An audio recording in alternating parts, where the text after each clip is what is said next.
మొన్న జరిగిన ఎన్నికల్లో ఏం తేలింది? ఎమ్మెల్సీ ఎన్నికల్లో తెలుగుదేశమే కదా గెలిచింది, లేకపోతే బీజేపీకి వచ్చినాయి కదా. జనసేన పోటీనే చేయలేదు కదా. వాళ్ళ నాళ్ళు ఎక్కడ ప్రూవ్ చేసుకున్నారు? ఎమ్మెల్యే ఎలక్షన్స్ లో వాళ్ళు పోటీ చేయలేదు, శాంతం డ్రాపుడు. ఎంపీటీసీ జెడ్పీటీసీల్లో తెలుగుదేశం మద్దతుతో చేశారు. తెలుగుదేశం పోటీ చేయనంటే తెలుగుదేశం వాళ్ళ సహకారంతో వీళ్ళు చేశారు. అక్కడ ఇంకా సొంతగా బలం చూపించుకోలేదు. కొన్ని భారతీయ జనతా పార్టీతో కలిసి బలం చూపించుకోలేదు. కార్పొరేషన్ ఎన్నికల్లో సొంతగా పోటీ చేసింది ఏం లేదు, అక్కడ తెలుగుదేశం మద్దతుతో చేశారు. ఇంకా వీళ్ళుగా ఏం ప్రూవ్ చేసుకున్నారని చెప్తారు? ఓటింగ్ పెరిగిందని. జనం కోసమే పవన్ టీడీపీ వాడుకుందాం మన సభలో, జనం వస్తారనే పవన్ ఆహ్వానించారా? అంతకుమించి ఏమన్నా ఉందా? లేదు, సంకేతం రాంగ్ గా వెళ్ళకూడదని పిలిచారు నాకు తెలిసి. ఎందుకంటే పవన్ రాకపోతే గనక ఇది వీళ్ళ చుట్టూ ఉన్న కోటరీ చేసిన తప్పు.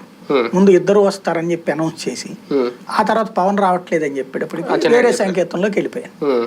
వాస్తవంగా అక్కడ ఒక చిన్న ఇంటర్నల్ స్ట్రగుల్ నడుస్తుంది నాకు అర్థమైనంత వరకు. ఇది ఎవడో చెప్పాడని చెప్పి మనం అక్కడ బాత్రూంలో ఏం పెట్టలేదు. కానీ విషయం నాకు అనిపిస్తున్నది ఏంటంటే లోకేష్నే లైమ్ లైట్లోకి తీసుకురావాలి అన్నటువంటి ఫీలింగ్ అచ్చెన్నాయుడు వీళ్ళందరికీ ఉన్నది.